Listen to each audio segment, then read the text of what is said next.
My name is Margaret. I'm 58 years old, and after I paid $92,000 for my only son's wedding, he stood up at the reception and called his mother-in-law the woman who truly made me the man I am today. I didn't cry. I didn't make a scene.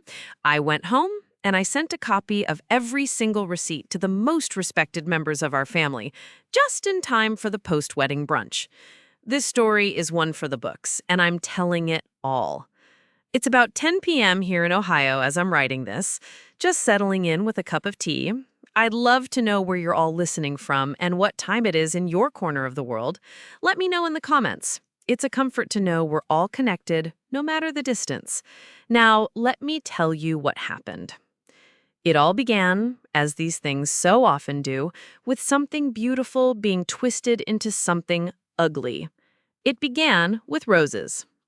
3 weeks before the wedding, my home had ceased to be a home and had become a command center for a military-style operation, except the objective was matrimonial bliss.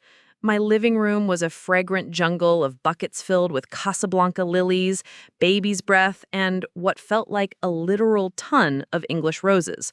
The air was so thick with their sweet, cloying perfume that I felt I was breathing pollen.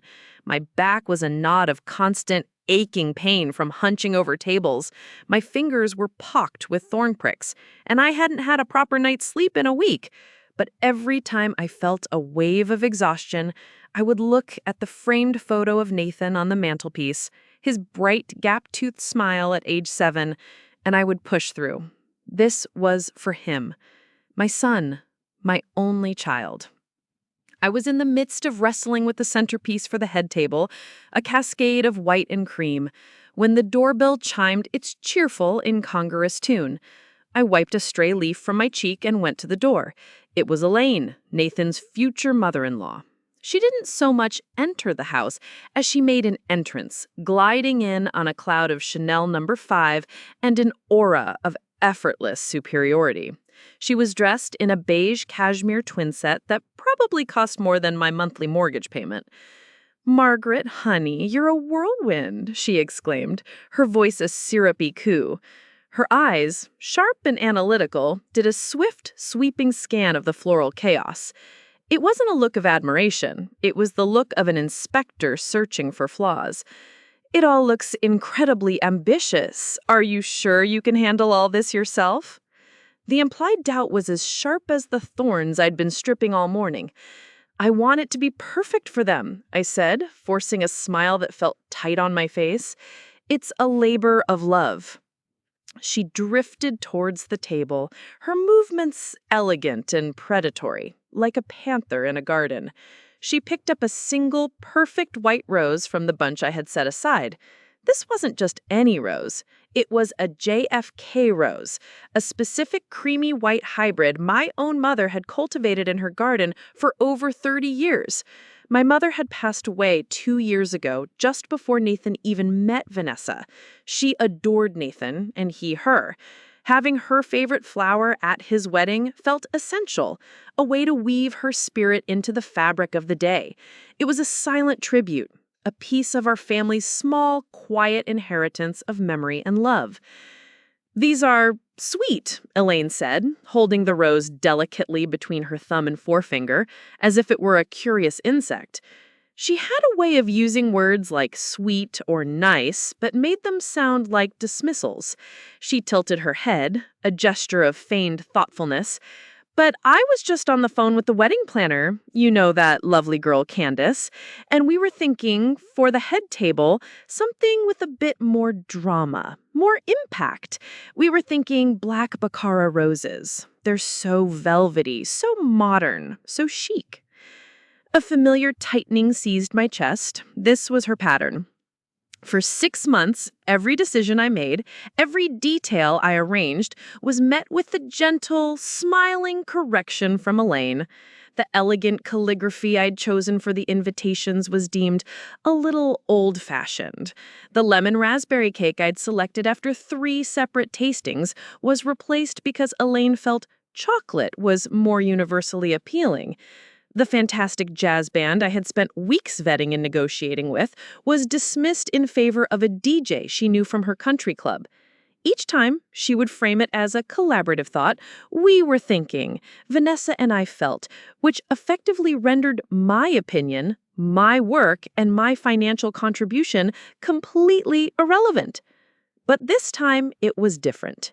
This wasn't about cake or music. This was about my mother. That's a lovely thought, Elaine, I said, my voice impressively steady, a testament to years of practice as a nurse in high-stress situations. I kept my eyes on the arrangement in front of me, refusing to look at her. I had offered her a graceful out, a reason rooted in sentiment, something no decent person could argue with. Her smile didn't waver, but it became a brittle, painted thing. Oh, honey, of course. Sentiment is wonderful, truly. But this is a wedding, not a memorial. We don't want it to feel too much like a funeral. She patted my arm, a condescending gesture of feigned sympathy. Let's keep the mood celebratory. I'll let Candace know we've decided on the baccaras for the main tables. Don't you worry your pretty little head about it. You have enough on your plate. She said it so sweetly, so dismissively, as if she were swatting away a fly. I stood there, my hand frozen above a lily, the JFK rose she had been holding now discarded on the table. Arguing would have been making a scene. Protesting would have been being difficult. So I did what I had been doing for months. I swallowed the bitter taste of disrespect, pushed down the hot surge of anger, and nodded. As she glided out the door, leaving the scent of her perfume to fight with the scent of the flowers, I looked at the buckets of roses, all paid for from my savings account. I looked at the detailed, multi-page schedule I had created, the vendor contracts I had negotiated down to the last dollar. I was the planner, the financier, the manual laborer, and yet in her narrative, I was just a sweet, simple woman playing with flowers, a well-meaning but clueless amateur who needed to be guided by her superior taste and connections. That evening, I called my sister Neri, my voice tight as I recounted the conversation. "You're too good, Maggie," she sighed, a familiar refrain in our conversations. "You've always been. You let people steamroll you." "It's for Nathan," I whispered, the words feeling thin and hollow even to my own ears. "I just want him to be happy." There's a difference between making him happy and letting his new family bulldoze you into oblivion. You be careful, little sister. These people play for keeps. I hung up the phone, feeling a chill that had nothing to do with the evening air. I picked up the discarded JFK rose. It was beautiful and strong, but it was surrounded by thorns. A perfect metaphor for my situation, I thought grimly. I just didn't realize then that the sharpest thorns were still waiting, hidden in the bouquet of the wedding day itself. The transaction, and that's the only word for it, happened 2 weeks before the wedding. Like most deals with the devil, it wasn't presented with horns and a pitchfork. It came disguised as a golden opportunity, a fatherly helping hand. Nathan called me on a Tuesday evening, his voice buzzing with a kind of nervous, high-pitched energy I hadn't heard since he was waiting to hear back from colleges. "Mom, can I come over? There's something I need to talk to you about. Something big." 20 minutes later, he was sitting at my kitchen table, the same table where he'd painstakingly built a baking soda volcano for a science fair in 4th grade, the same table where he'd agonized over his personal essay for his Ohio State application. But the boy who used to spill his heart out to me over a plate of cookies was gone. In his place was a man who couldn't quite meet my eyes, who drummed his fingers on the oak tabletop with a restless energy that felt like anxiety masquerading as excitement. "Everything okay, honey?" I asked, placing a mug of his favorite dark roast coffee in front of him. He cleared his throat, taking a large gulp of the hot liquid. "Yeah, it's good. It's great, actually." He finally looked up, and I saw it. His eyes were shining with a raw, naked ambition that looked foreign on him, like a suit that didn't quite fit. Vanessa's dad and I had a long talk last night, over dinner at the club. Just the two of us. He wanted to talk about my career. I waited, my hands wrapped around my own mug for warmth.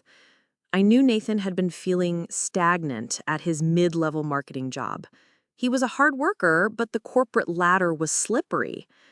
More than that, I knew he was feeling the pressure of marrying into the Miller family, a family where success wasn't just desired, it was the baseline expectation, a family where a six-figure salary was considered a starting point. He thinks I'm wasting my talent at my current firm, he continued, leaning forward now, the words tumbling out. He said he's been watching me, listening to my ideas when we all have dinner, and he's impressed. He said I have a good head for strategy. He offered me a position at his company, Miller Industries, a senior director role, Mom, senior director of market strategy. A wave of genuine relief washed over me, momentarily eclipsing my unease. Oh, Nathan, that's wonderful. A promotion. I knew they'd see your potential. It's more than a promotion, Mom, he said, his voice dropping to a conspiratorial whisper. The salary? It's nearly double what I'm making now. There are stock options, a significant signing bonus. It's a life-changing opportunity. We could afford a house in their neighborhood, the kind of house Vanessa grew up in. And there it was, the other shoe dangling precariously over my head. I've lived long enough, worked with enough people at their most vulnerable moments, to know that when something sounds too good to be true, it always comes with a price tag you can't see at first glance. What's the catch? I asked softly. He flinched, his whole body recoiling, as if my question were a physical slap. There's no catch. Why do you always have to be so cynical? He's my father-in-law. He just wants to help me out, to make sure Vanessa and I have a strong start. Nathan, I said, my voice gentle but firm, the voice I used with interns who were about to make a serious mistake. Your father-in-law is a brilliant, ruthless businessman. That's how he built his empire. Men like Charles Miller don't just hand out senior director positions like party favors. What does he expect in return? He got defensive then, his face flushing. He started rubbing the back of his neck, a nervous stick he's had since he was 5 years old, and trying to explain a broken lamp. He didn't say it like that. It wasn't a negotiation. We talked about the importance of family, about being a team. He said that in his world, you show unwavering loyalty to the people who invest in you. You prioritize the team above all else. The corporate jargon felt chillingly out of place in my cozy kitchen. And who is the team? Nathan, I asked, though I already knew the answer. He didn't answer directly. He just looked down at his hands, at the expensive watch Vanessa had given him for his birthday. He thinks it's important for me to be present, to be at all the family functions, to spend holidays with them at their place in Florida, to show a united front. A united front. I thought about the years after my divorce, a messy, painful affair initiated by his father, who had found a younger, wealthier woman. I remembered the custody battles, the legal fees that ate up my savings, the sheer terror I felt at the thought of losing my son. I remembered working double shifts as a nurse, my feet aching and my heart heavy, to build up his college fund, so that he would never have to face the kind of financial struggle I did. I remembered the pride, so fierce, it felt like it would split my chest open, on the day of his college graduation, a day I thought was the culmination of our teamwork, our sacrifice. Now, all of that was being quietly renegotiated at a dinner table at a country club I wasn't a member of. Just be careful, honey, I said, my voice thick with 1,000 unspoken warnings. Don't lose yourself in all of this. Your own values, your own history, They matter more than any salary or promotion. "You're being sensitive again, Mom," he said, the phrase a casual, dismissive little dagger he'd learned to wield from his fiancée. "You're not seeing the big picture. This is for my future, for Vanessa's future." He didn't say our future. He said his and hers. He left soon after, practically vibrating with excitement about his bright new future. I sat alone in my quiet kitchen, the coffee in my mug now cold. The silence felt heavier than ever, weighted down by the unsaid. I realized with a sickening certainty that the deal had already been closed. My son, the man I had raised to be good and kind and loyal, had just been acquired in a hostile takeover, and I was the asset being written off, the redundant department being shut down to streamline the new corporation. I just hadn't received the official pink slip yet. The pink slip arrived, metaphorically speaking, at the suit fitting. It was a week before the wedding, at one of those ridiculously expensive bespoke tailors in the city, a place where the suits were displayed like museum pieces, and the air smelled of cedar, leather, and old money. Elaine had, of course, insisted upon it. A man in Nathan's new position needs to look the part, she had declared. I wasn't even supposed to be there. But Nathan had called that morning in a low-grade panic. "Mom, I can't find the cufflinks your dad gave me, the ones you are keeping safe for me, and I don't know what color socks to wear with this kind of suit. Can you just come, please?" So I came. I found the vintage gold cufflinks in my jewelry box, the ones my late husband David had worn on our wedding day. I polished them until they shone, placed them in their original velvet box, and drove 40 minutes through snarling city traffic to deliver them. I stood quietly in the corner of the opulent shop, holding the small box, feeling less like the mother of the groom and more like a personal assistant on an urgent errand. Elaine and Vanessa were already there, of course. They were perched on a plush velvet sofa, sipping complimentary champagne and flipping through a thick binder of fabric swatches. They were discussing the color scheme for the rehearsal dinner with the intensity of generals planning a military campaign, occasionally directing a comment to Nathan, who stood on a small platform in the center of the room. He looked impossibly handsome, even in a half-finished tuxedo jacket held together with pins. A distinguished-looking tailor with a silver tape measure draped around his neck knelt to adjust the drape of the trousers. I felt a pang of pride, so sharp and fierce it almost made me forget the unease that had been my constant companion for weeks. That was my boy, my son. The tailor, a kind-faced man with laugh lines around his eyes named Mr. Bellini, finished his pinning and stood up, patting Nathan's shoulder.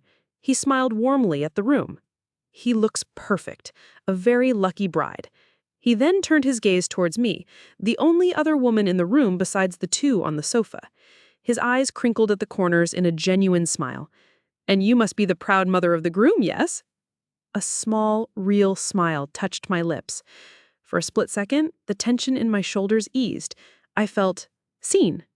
I opened my mouth to reply, "Yes, I am. I'm Margaret." But before I could get the words out, Nathan's voice cut through the air, sharp and casual. "She's just here to help," he said. He didn't even look at me. He was looking at his own reflection in the massive, three-way mirror, admiring the sharp cut of the jacket, turning slightly to see how it fell across his shoulders. The words hung in the air, sucking the warmth and light out of the room. She's just here to help. Not, "This is my mother, Margaret." Not even a simple, familiar, "This is my mom." Just a helper, an assistant, a nameless functionary who could have been anyone. The woman who brought the cufflinks. Mr. Bellini, to his credit, looked momentarily confused. His professional smile faltered. His gaze flickered from me to Nathan and back again, a question in his eyes. On the sofa, Elaine and Vanessa didn't even look up from their binder. They had either not heard, or more likely they had heard and approved. This was the new world order. Margaret helps. The hurt was sharp and immediate, a physical blow that took my breath away. Just a helper. Just the woman who had changed his diapers and held his head during fevers. Just the woman who had sat in a sterile, terrifying ER for 6 hours when he broke his arm in high school, whispering reassurances. Just the woman who taught him how to ride a bike, how to read, how to treat women with respect, or so I thought. Just the woman who had worked her fingers to the bone, taking on extra night shifts at the hospital, so that his biggest worry at 20 years old was his grades, not his crushing student loan debt. Just a helper. The old Margaret, the one who had existed just 5 minutes before, would have shrunk back. She would have swallowed the pain, smiled politely, and faded into the expensive wood-paneled walls. But I was tired. I was so profoundly tired of being the old Margaret. I took a deliberate step forward, my back as straight as a steel rod. I walked past the sofa, ignoring the two women who were now looking up at me with mild curiosity. I walked right up to the tailor and extended my hand. I gave him the full wattage smile I usually reserved for charming difficult doctors or comforting the terrified families of patients. "Margaret Albright," I said, my voice clear and steady, ringing with the confidence I didn't know I possessed. "It's a pleasure to meet you, Mr. Bellini, and yes, I am indeed the groom's mother." I let my eyes meet Nathan's in the mirror, and I held his gaze. I've been helping this young man for 28 years now, helping with scraped knees, college applications, and learning how to tie a proper Windsor knot. It's a full-time job with no salary, but the retirement plan is supposed to be spectacular. I smiled sweetly. "I'm so glad to see all that practice is finally paying off today. The suit is exquisite. You do wonderful work." The effect was instantaneous.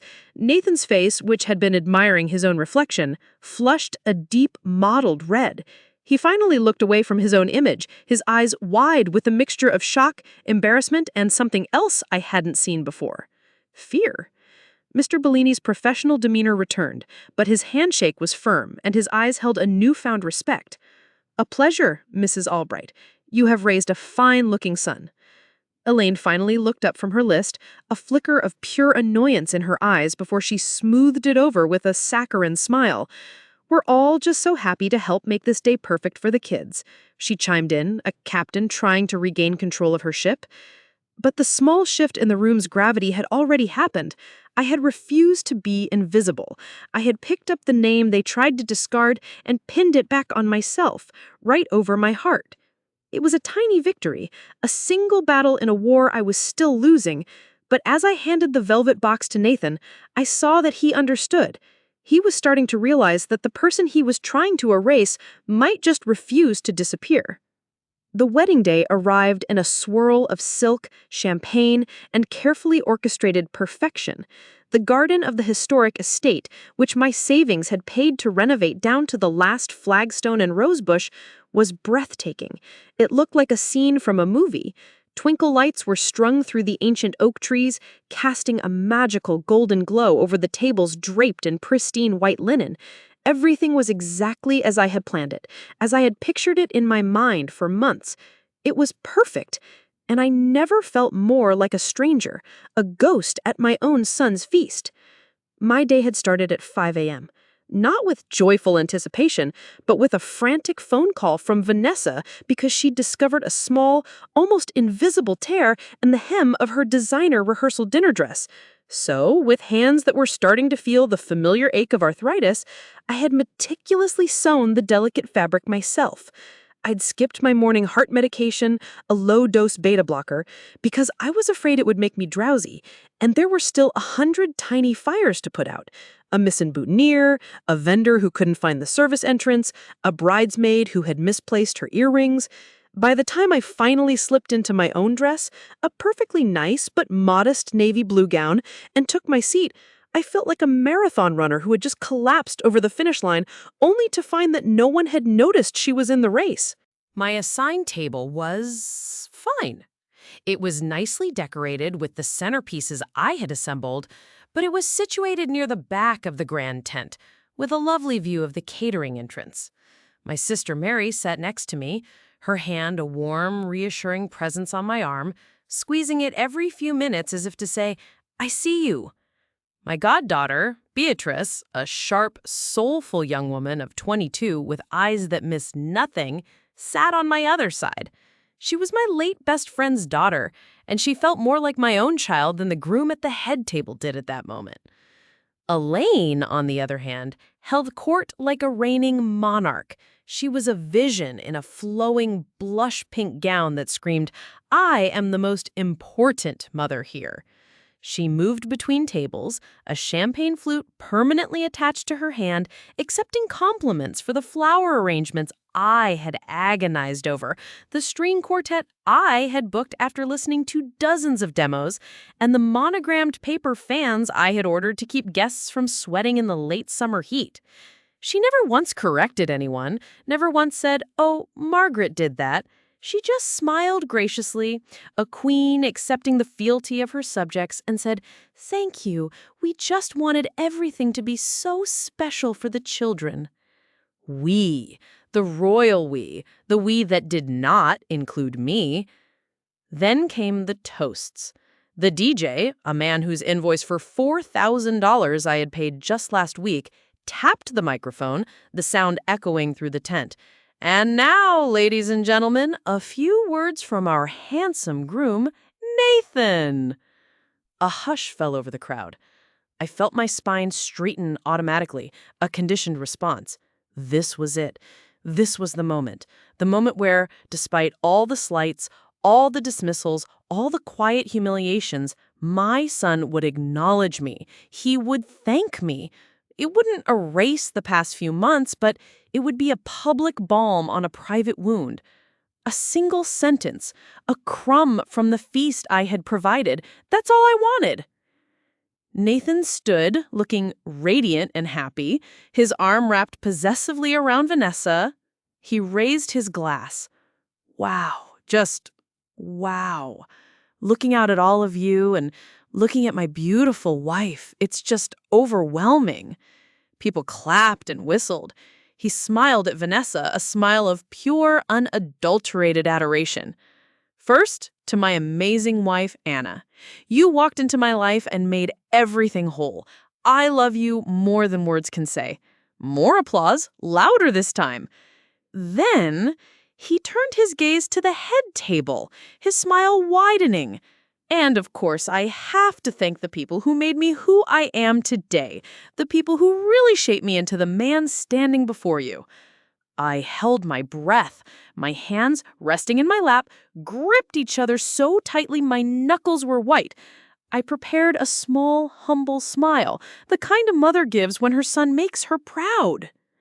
"He want to thank my new parents, Charles and Elaine," he said, his voice ringing with a sincerity that felt like a physical blow. He locked eyes with Elaine, a look of profound gratitude on his face. "And especially Elaine. From the moment I met her, she has been like a real mother to me." The air went out of my lungs.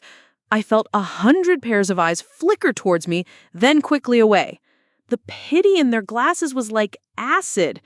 Beatrice, next to me, had her phone resting on the table, the small red light of the video recorder glowing discreetly. She had started filming the moment Nathan stood up, a premonition, she would later tell me, that something important, something that needed to be documented, was about to happen. But Nathan wasn't finished. He wasn't just adding a new mother, he was officially replacing the old one. He raised his glass higher, his smile broadening as he looked directly at the woman who had suggested my own mother's favorite flowers were fit for a funeral. She's the one who taught me what a real supportive family looks like. She's the one who has guided me and believed in me. So I want to make a special toast to the woman who truly made me the man I am today, my mother-in-law, Elaine. The tent erupted in applause. Elaine, a consummate actress, dabbed at her eyes with a delicate lace handkerchief, producing a perfect single tear that traced a path through her perfect makeup. I watched, my face a placid mask. I didn't flinch, I didn't gasp, I didn't cry. I just smiled. It was the same polite, empty smile I had perfected for a lifetime of being a good woman, a good mother, a good nurse who never ever makes a scene. The whispers started then, louder this time. I heard a woman at the table behind me ask her husband, her voice carrying clearly in the post-applause lull, "Is that his real mom over there, the one in the navy dress?" The man replied, "I don't think so. I think she's just a friend of the family or something, maybe an aunt." Just a friend of the family. That was it. That was the moment the hurt curdled and died, and something else was born in its place, something cold and clear and hard as diamond.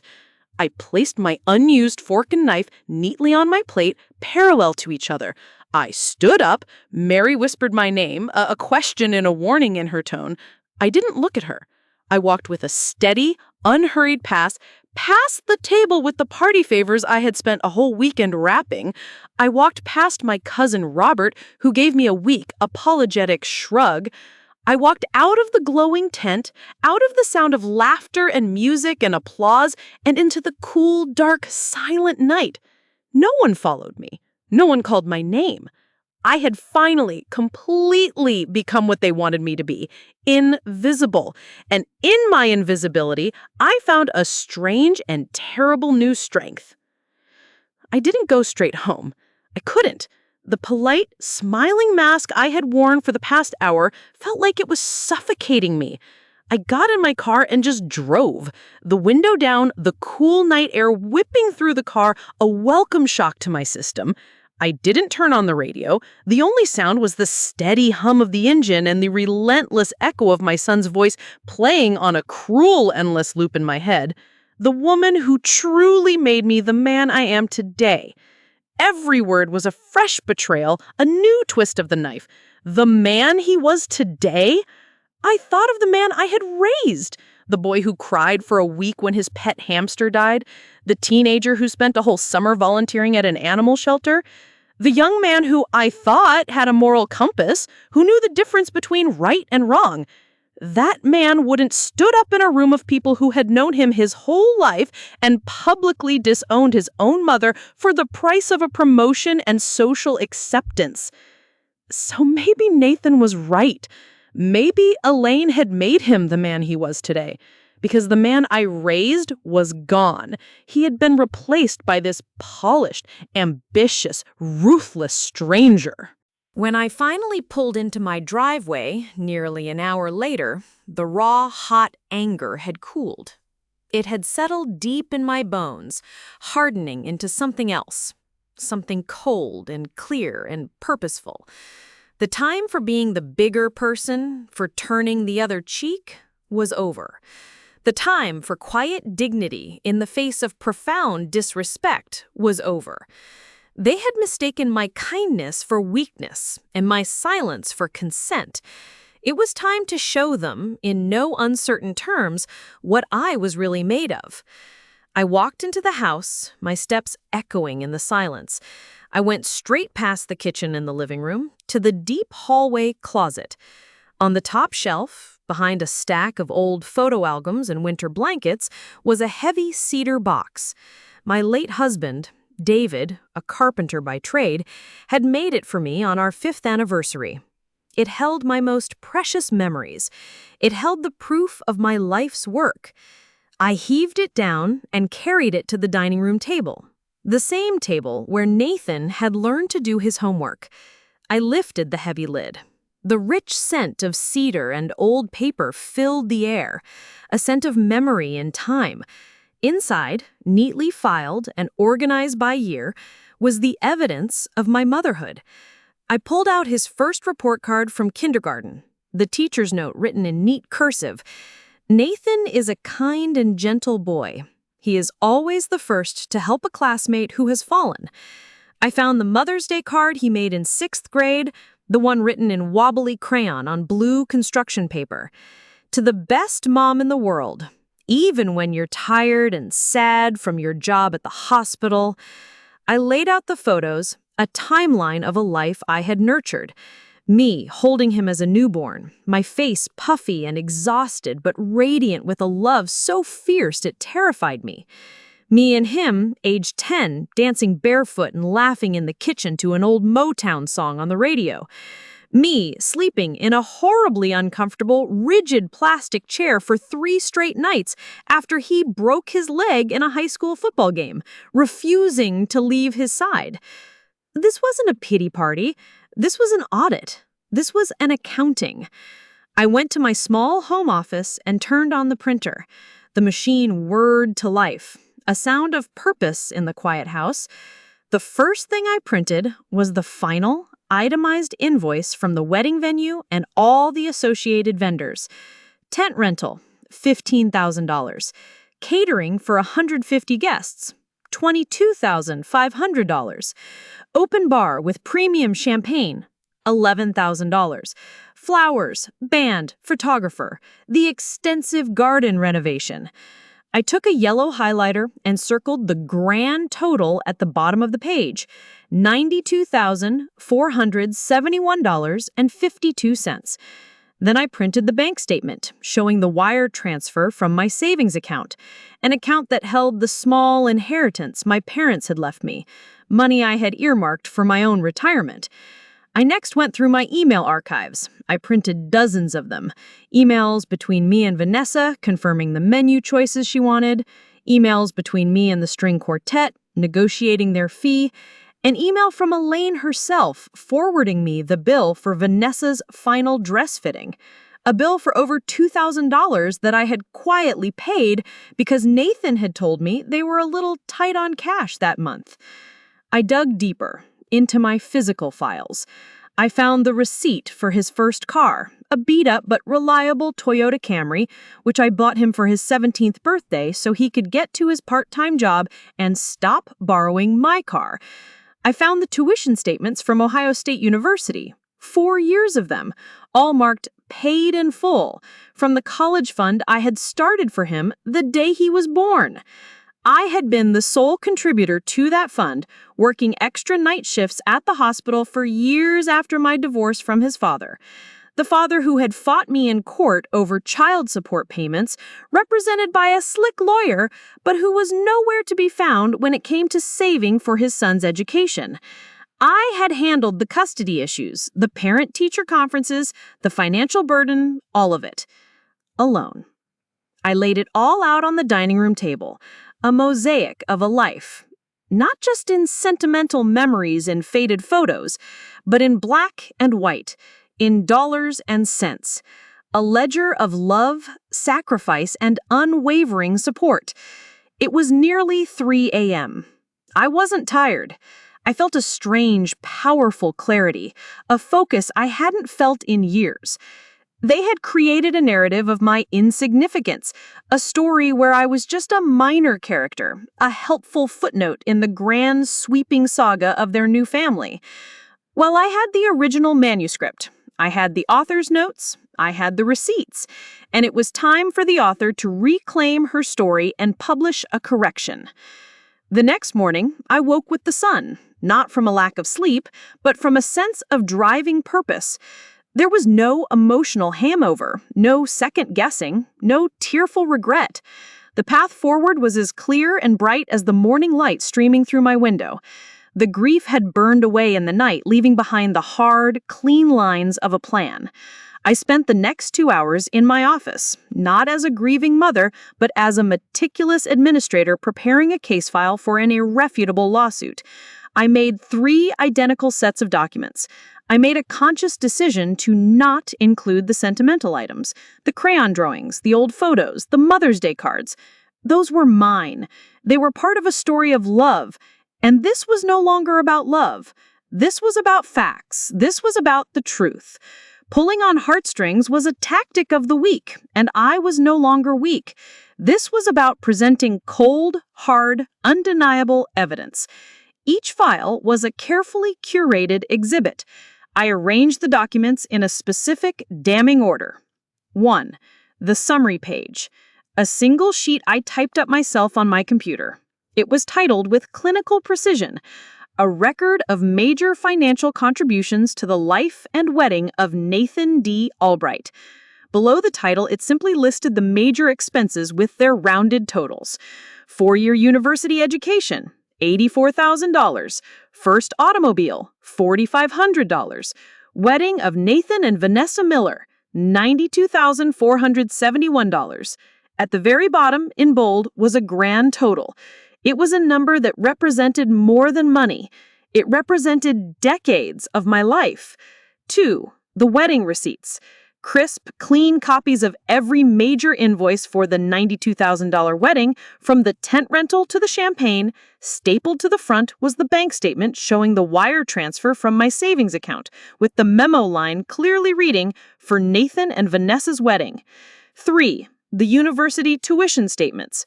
Copies of the bursar statements from all 4 years at Ohio State, all clearly showing paid by Margaret Albright. 4. The letter. I had thought about this all night. The tone had to be perfect. It could not be angry or pleading or sarcastic. That would make me look weak, emotional, hysterical. It had to be calm, factual, and final.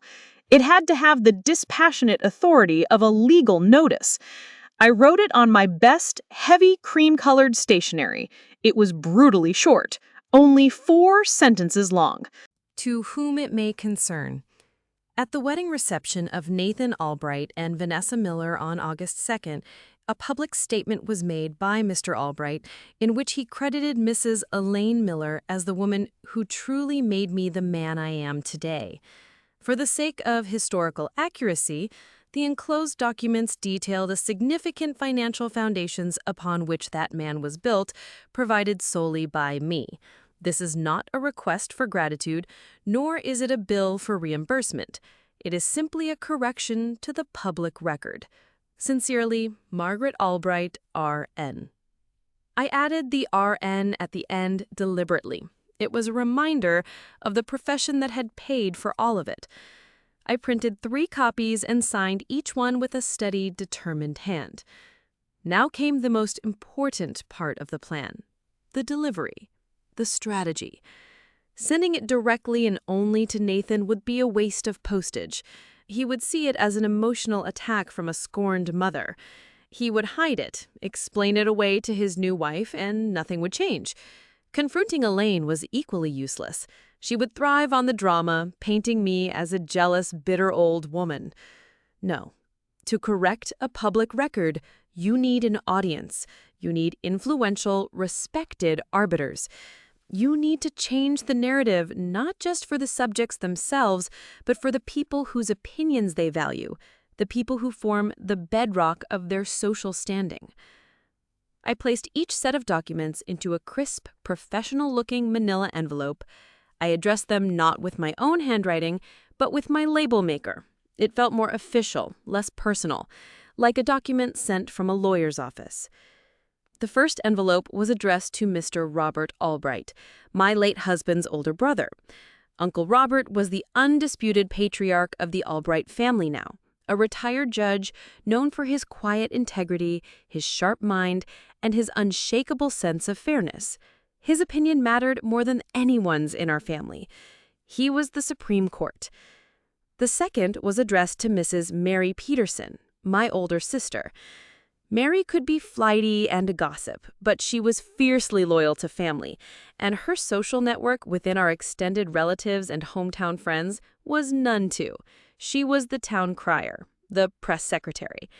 The third, and most strategic, was addressed to Mr. and Mrs. Charles and Elaine Miller at their home address.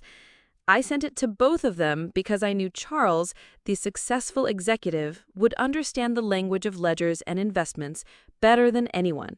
He needed to see what kind of man his daughter had married. He needed to see that his new, highly promoted son-in-law came with a hidden liability, not of money, but of character. For a man like Charles, that was a sign of a bad investment. I didn't want to hand-deliver them. My presence would introduce an emotional element I wanted to avoid. This had to feel like an official, undeniable disclosure of facts. I called a local courier service. the kind that law firms and corporations use. I paid extra for guaranteed next morning delivery with signature confirmation. As I handed the 3 identical, unassuming envelopes to the uniformed courier, I felt a weight I didn't even know I was carrying lift from my shoulders. It wasn't revenge. I had spent my life working in medicine, where facts and diagnosis determine the course of treatment. This was simply a diagnosis of a deeply sick situation.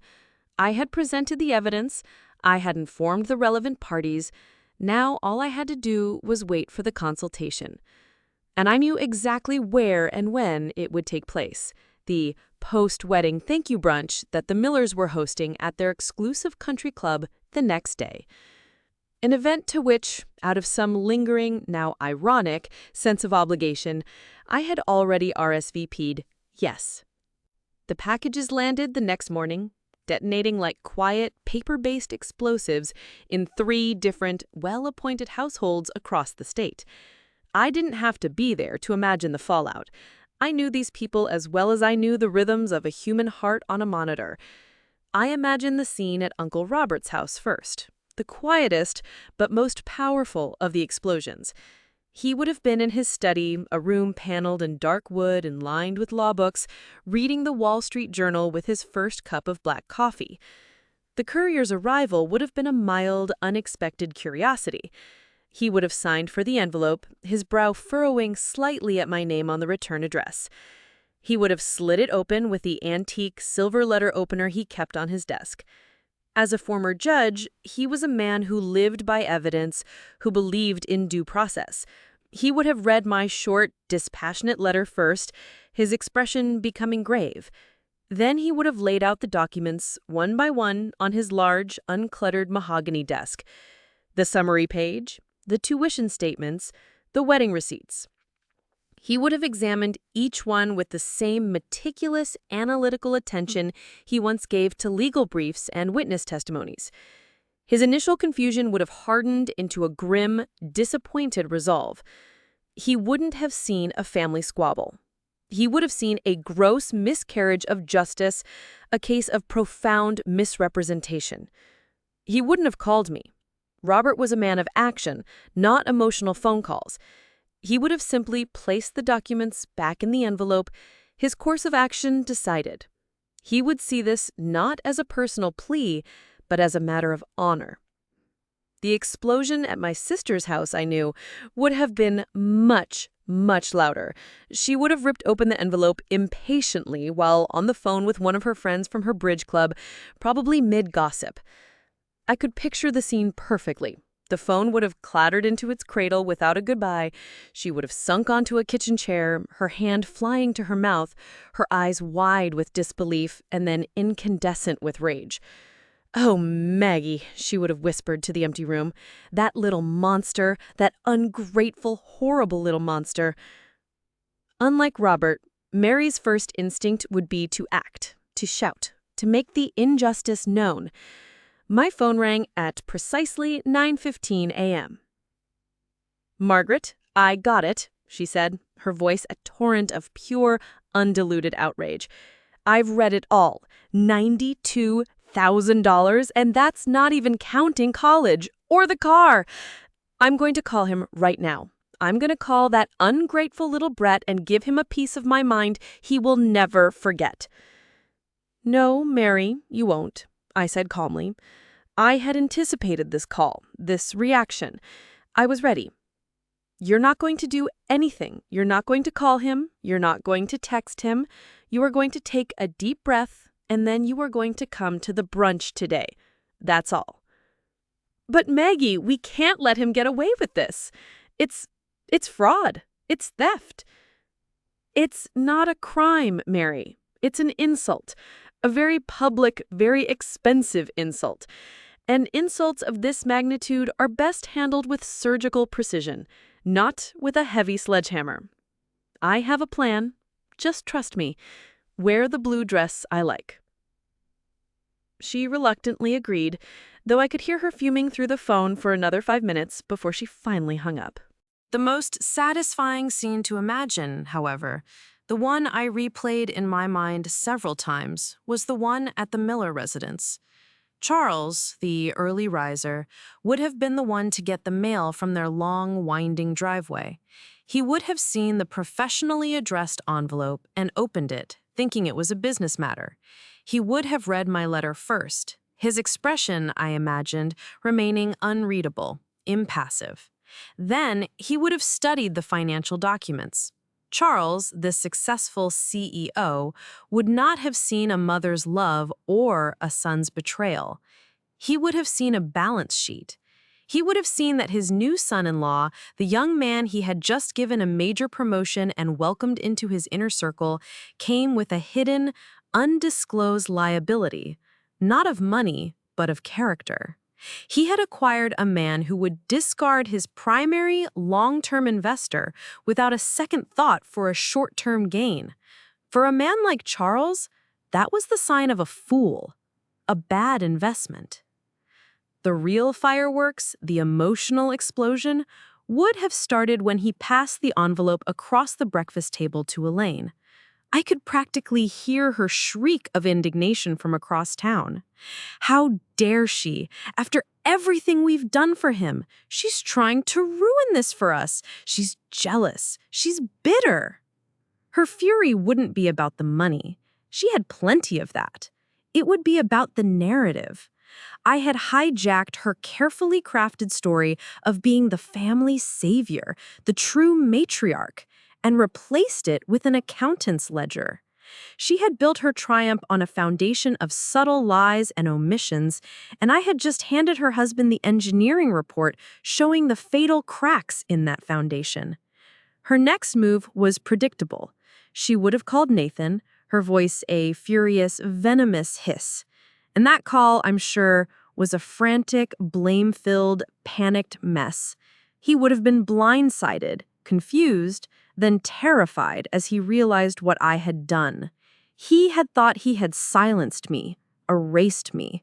He had not anticipated that I would simply change the medium from spoken words to documented facts. His name flashed on my Polar ID at 10:30 a.m. I looked at it, then placed my phone face down on the counter. It flashed again at 10:32 a.m. I let it go to voicemail. And again at 10:35 a.m. I silenced the ringer.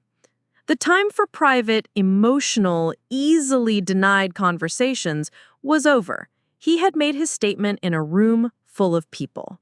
My response, my correction of the record, would be delivered in the same venue.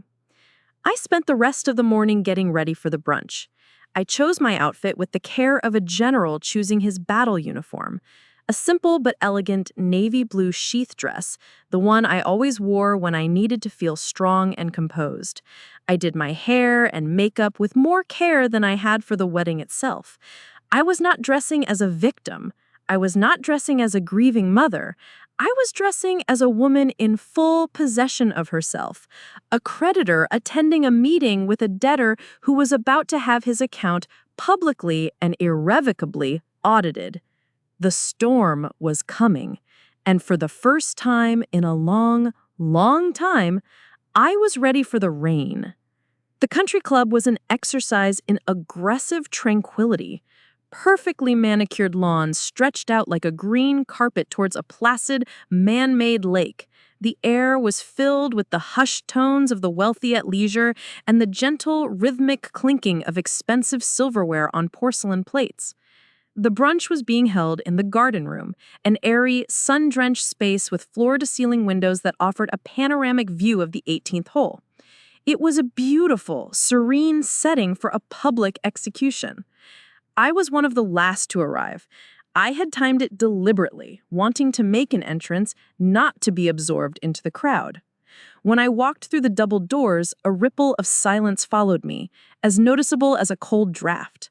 About 30 people were there, the wedding party, the immediate family, a few of the Millers' closest friends. Every single one of them, mid-sip of mimosa or mid-bite of quiche, stopped their conversations and looked at me. The pitying, dismissive whispers I'd heard at the wedding had been replaced by a tense, charged, expectant silence. They knew, Or at least they knew something was about to happen. Elaine, the hostess, rushed toward me, her smile stretched so tight across her face it looked like a painful rictus. "Margaret, we were so worried you weren't coming," she chirped, her voice an octave too high, a canary singing in a coal mine. "I wouldn't miss it for the world," I said, my tone even and cool, meeting her frantic gaze without blinking. I saw Nathan across the room. He was standing next to his new father-in-law, Charles, by the grand stone fireplace. He looked pale and sick, his face slick with a fine sheen of sweat despite the room's cool temperature. He wouldn't meet my eyes. He was intensely focused on a loose thread on his blazer. Charles, however, looked directly at me. There was no warmth in his gaze, no pretense of friendliness. It was a cold, appraising look, the look of a CEO evaluating a problematic subsidiary. He nodded once, a curt, almost imperceptible acknowledgement. He had read the file. He knew the facts. I made my way to the table where my sister Mary and Uncle Robert were sitting. As I approached, Robert, a man of old-school manners, stood up. It was a simple gesture, but in that room, at that moment, it was a public declaration of allegiance. It did not go unnoticed. He pulled out my chair for me, and I sat. "Margaret," he said, his voice low and grave.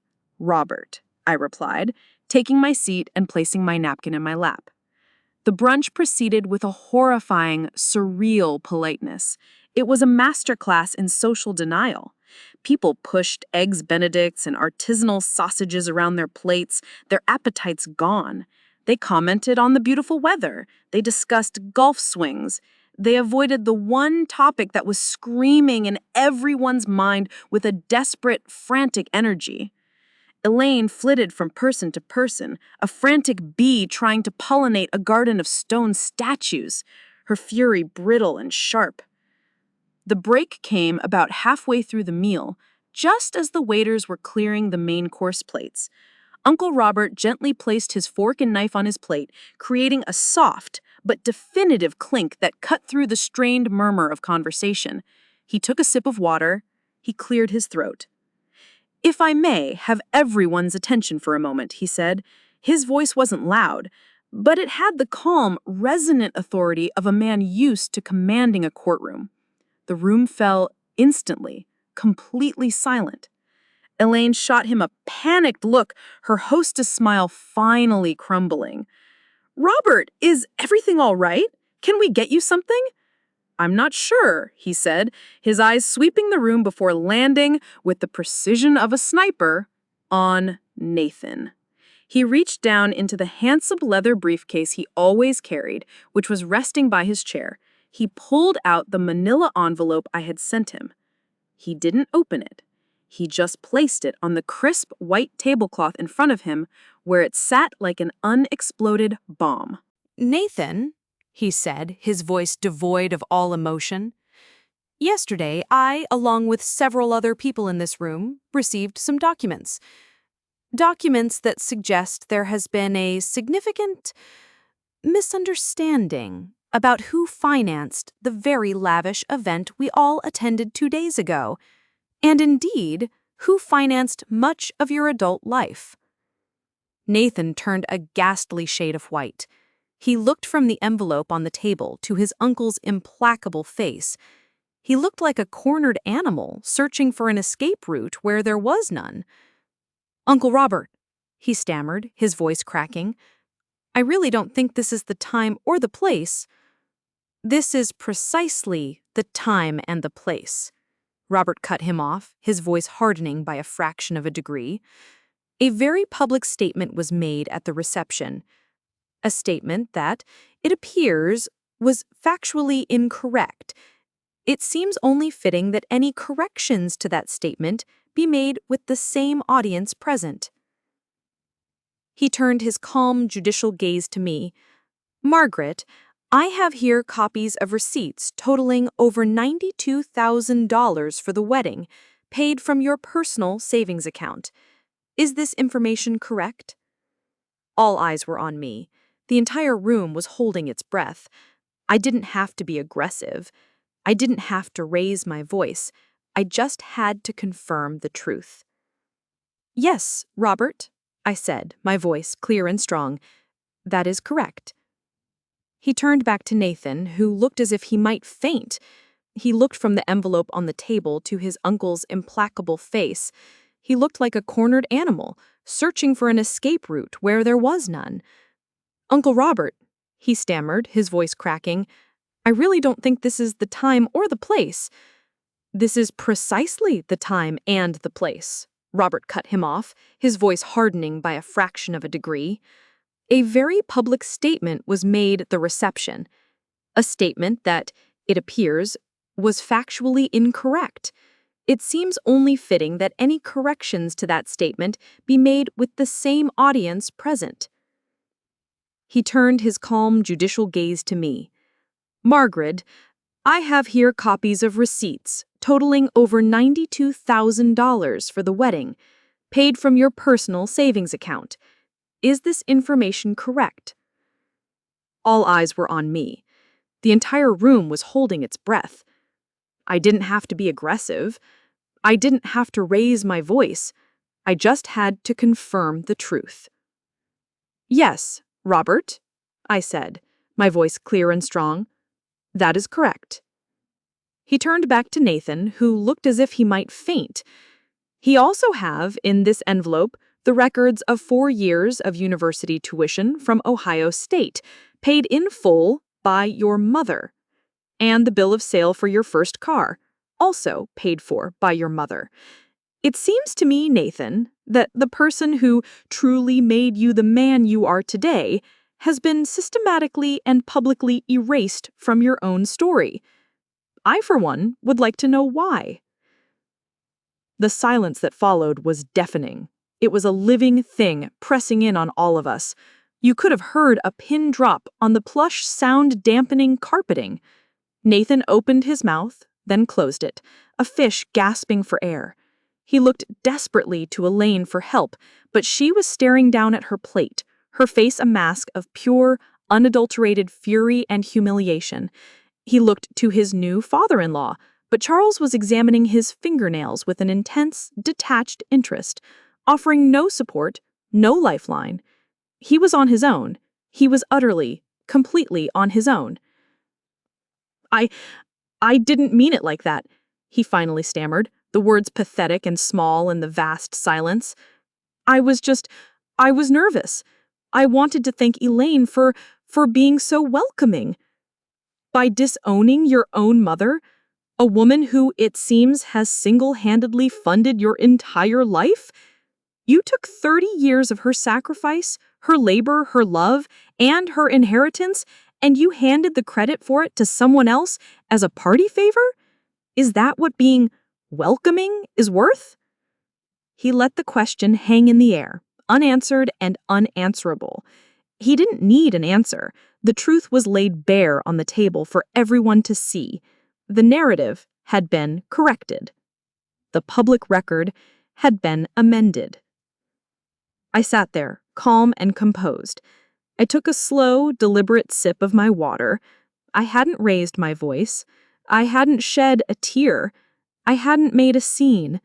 I had simply presented the facts and let justice, in the form of my clear-eyed, honorable brother-in-law, do the rest.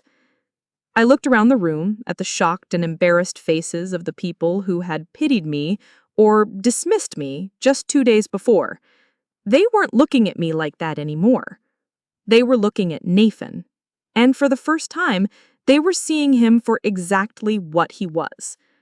The reckoning was complete, and it was more deeply, profoundly satisfying than any screaming match or tearful confrontation could ever have been. The brunch disintegrated after that. It didn't so much end as it evaporated. People mumbled excuses about needing to be somewhere, about sudden headaches, and fled the garden room as if the air itself had become toxic. They couldn't get away fast enough from the thick, choking atmosphere of shame and exposed lies. I was one of the first to leave, escorted by Uncle Robert, who walked me to my car. He didn't offer platitudes or condolences. He simply opened my car door, squeezed my shoulder firmly, and said, "I'm proud of you, Margaret. You did the right thing." It was all that needed to be said between us. I didn't hear from Nathan for 2 full days. I imagined those 48 hours were a special kind of hell for him, a purgatory of his own making. I imagined the silent, icy car ride home with his new wife. I imagined the furious whispered arguments with Elaine, who would undoubtedly blame him for the public humiliation. I imagined him replaying the scene at the brunch over and over in his head, the moment he realized he had been so thoroughly and elegantly outmaneuvered. The thunderous applause from the wedding must have felt very, very far away. He showed up on my doorstep on Tuesday evening, unannounced. It was raining, a slow, dreary drizzle that matched the mood of the world. When I opened the door, I was struck by how young and small he looked. The confident, beaming groom from the wedding photos was gone. In his place was a drenched, defeated man who looked about 16 years old, caught in a lie he couldn't talk himself out of. "Mom," he said, his voice hoarse, barely a whisper. "Can I come in?" I stepped aside and let him enter. He dripped rainwater onto the entryway rug, leaving a small, sad puddle. He stood there awkwardly, his hands shoved into his pockets, not knowing what to do or say. The old me, the mother I had been for 28 years, would have rushed to get him a towel. She would have made him a cup of hot tea. She would have fussed over him, soothed his distress, and made it all better. The new me waited. I stood with my arms crossed, leaning against the doorframe, and I simply waited. "I read the letter," he finally choked out, his eyes fixed on the puddle his shoes were making. "I saw all everything. The receipts. Uncle Robert. He showed me everything again after the brunch." "I know," I said, my voice neutral. He finally summoned the courage to look at me, and his face was a wreck. His eyes were red-rimmed and puffy, full of a misery he had authored himself. "Mom, I am so sorry. It was the stupidest, most horrible, most unforgivable thing I have ever done. I don't know what I was thinking." "Don't you, Nathan?" I asked, my voice quiet but unyielding. It was a genuine question. "I think you do. I think you knew exactly what you were thinking. You were thinking about your promotion. You were thinking about your new 6-figure salary. You were thinking about the house in the nice neighborhood and the membership at the country club. You made a business calculation. And I, your mother, was the cost of doing business. I was the price you were willing to pay." Tears welled in his eyes and began to stream down his face, mixing with the raindrops still clinging to his cheeks. "No, it wasn't like that. I swear. I love you, Mom. You know I love you." "I'm sure you do in your own way," I said, and the profound sadness in my own voice surprised me. It was the sadness of a doctor giving a terminal diagnosis. But love isn't just a feeling, Nathan. It's not a word you say when you get caught. It's an action. It's respect. It's showing up day after day for 28 years through divorce and custody battles and fevers and financial struggles. I showed up for you every single day. At the most important moment of your life, in a room full of people, you didn't show up for me. In fact, you pretended I wasn't even there. He sobbed then, a raw, ugly gulping sound that tore at my heart, but I didn't move to comfort him. This was his pain to feel, his burden to carry. I could not and would not lighten it for him. "What can I do?" he pleaded, his voice desperate. "Tell me what to do to fix this. I'll do anything. I'll apologize to everyone. I'll write a letter. I'll give a new speech. I'll get a lawyer. I'll do anything." "There is nothing to fix," I interrupted gently, but with the finality of a closing door. "That's what you don't understand, Nathan. This isn't a broken plate that can be glued back together. You didn't just make a mistake. You revealed a part of your character. A part that I, in all my years of loving you, had no idea existed. And now that I've seen it, I can't unsee it. I walked over to the living room window and looked out at the rain-streaked streetlights.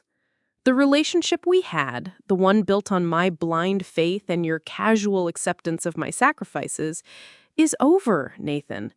It died in that reception tent. Maybe someday a new one, a different one, can grow in its place, but it will have to be built on a different foundation, a foundation of honesty and earned respect. And that foundation is something you're going to have to build yourself, brick by painful, difficult brick. He stayed for another hour, talking, crying, explaining, pleading. He told me things were tense and awful with Vanessa. He told me Elaine wasn't speaking to him, and Charles looked at him with something akin to contempt. His perfect, shiny new life had sprung 1,000 leaks. I listened, but I offered no solutions, no absolution, no comfort. I was no longer his helper. When he finally left defeated, the rain had stopped. I felt a profound sense of exhaustion wash over me. But underneath it, there was a strange and unfamiliar peace. I had faced the echo of my son's betrayal and had answered it with the clear, unwavering echo of the truth. The power dynamic, the one that had governed our lives for so long, had shifted forever. I was no longer the long-suffering, endlessly forgiving mother waiting for an apology. I was a woman who had drawn a line in the sand, and he was the one who now had to figure out how, or if, he could ever cross back over. The months after the brunch were quiet. The loud, sharp drama of the confrontation faded, leaving behind the hard, unglamorous work of rebuilding. Or, in my case, the hard, liberating work of building something new entirely. I began to realize that the house I had lived in for 30 years, the house where I had raised Nathan from a baby, was no longer a sanctuary. It was a museum of a life that no longer existed. The walls were saturated with memories, ghosts of laughter and scraped knees and late-night study sessions, yes, but also the newer, colder ghosts of my recent disillusionment. Every room held an echo of a sacrifice made, a service rendered.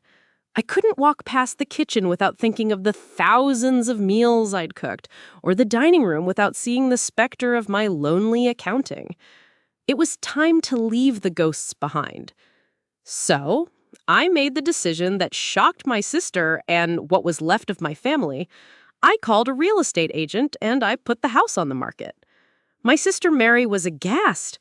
"But Maggie, all your memories are there. You raised Nathan there. David built that bookshelf in the den with his own hands." "That's the problem, Mary," I told her, my voice calm and certain. "They are memories of a life that's over.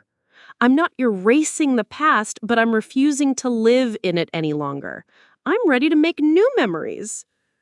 The housing market was strong, and the house, which I had meticulously maintained for 30 years, sold in less than a week for a price that made my eyes water.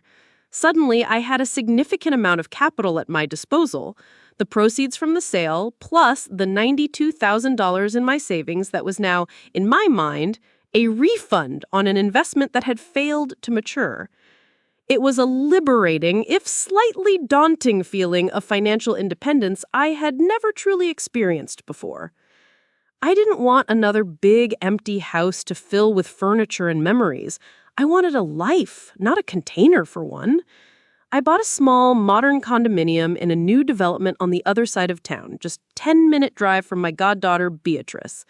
It was bright and airy with clean lines, big windows, and a small balcony perfect for a container garden of herbs and perhaps a few JFK roses. It was a blank slate. It was mine. Beatrice, my rock and my joy, helped me move in. She spent a whole weekend with me unpacking boxes, organizing my kitchen, and laughing as we tried to assemble a complicated piece of Swedish furniture. One afternoon, as we were sorting through a box of old photo albums I hadn't the heart to throw away, she pulled out a picture of me and a tiny 2-year-old Nathan at the beach. In the photo, I'm holding his hand, laughing with my head thrown back as he toddles with fierce determination toward the waves. "You know," she said thoughtfully, tapping the photo with her finger, You have that same look in your eye, I asked, smiling at the memory of the sun and the salt on my skin. What look is that? She said, her young face serious and wise beyond her years. It's the same look you had at the brunch when Uncle Robert was talking. It's the look of someone who knows her own worth, even if no one else is applauding. I felt a wave of tenderness so profound it almost brought me to tears. The validation, the seeing, the deep, unconditional acceptance I had craved from my son, I was now receiving in spades from this wonderful young woman who was bound to me not by blood, but by a fierce and loyal love. And that's when I knew what I had to do with my newfound freedom. That's when I understood the purpose of this next chapter. The next week, I met with a financial advisor, a sharp woman recommended by Uncle Robert. I didn't want to just park the money in a savings account. I wanted it to mean something. I wanted it to build something. I set up a trust. I used a significant portion of the money, the wedding money as I now called it, to establish the Beatrice Collins Higher Education Fund. It was an irrevocable trust, professionally managed, and it was enough to cover a bachelor's and a master's degree at any university she chose, with no strings attached, no expectations of gratitude. I wasn't buying her loyalty or her love. I already had that. I was investing in her future. I was investing in a person of character, of integrity, of kindness. I was building a new legacy. The day I told her, we sat on my new balcony, which was still bare except for 2 chairs. The sun was setting, painting the sky in shades of orange and pink. When I explained the trust, her eyes filled with tears. "Margaret, I don't know what to say," she stammered, her voice thick with emotion. "This is too much." "It's not too much," I said, taking her hand, my own voice steady. "It's exactly the right amount. Say you'll work hard. Say you'll be the amazing, brilliant woman I already know you are. Say you'll go out there and make your own mark on the world. That's all the thanks I need." I don't know what the future holds for my relationship with Nathan. He calls every Sunday, his voice still tentative, searching. The conversations are polite but strained, like a conversation between 2 people who used to know each other very well. He is trying, I think. Maybe one day he will finish building that new foundation of respect and we can have something real again. Maybe not. Some cracks never fully mend. They just become part of the structure. But what I do know, with a certainty that fills my entire being, is this. I stopped waiting. I stopped waiting for an apology, for recognition, for him to see my worth. I realized my worth wasn't something he could bestow upon me or take away. It was inherent. It was in the 30 years of nursing, the decades of motherhood, the strength to stand up for myself, and the wisdom to invest in a future built on love, not obligation. They can have the wedding photos and the thunderous applause. They can have the rewritten speeches and the hollow titles. I'll keep the ledger, and I'll keep my story. It's a story that has taught me that the greatest strength is not in never falling, but in rising again, with grace, with dignity, and with the full, unshakable, and glorious knowledge of your own value.